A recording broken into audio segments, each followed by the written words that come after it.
আমাদের মনে রাখতে হবে যে রক্ত ঝরেছে সেটার ঋণ শোধ করার দায় এখন আমাদের কাঁধে। আমরা একটি মহান ঐতিহাসিক দায়িত্ব পেয়েছি, আমাদের এই দায়িত্ব পালনে ঐক্যবদ্ধ থাকতে হবে। আমরা যদি এই মহান দায়িত্ব পালন করতে পারি তাহলে পরবর্তীতে প্রজন্ম থেকে প্রজন্ম আমাদের মনে রাখবে, আমাদের স্মরণে রাখবে।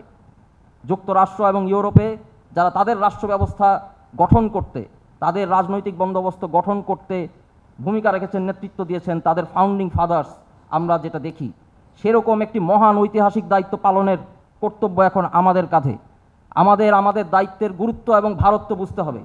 আমরা আশা করব অন্তর্বর্তীকালীন সরকারের কাছে তারা বাংলাদেশের তরুণ সমাজ এবং ছাত্রদেরকে এই মহান ঐতিহাসিক দায়িত্ব পালনে উপযুক্ত করে গড়ে তুলতে সকল প্রকার সহায়তা করবেন।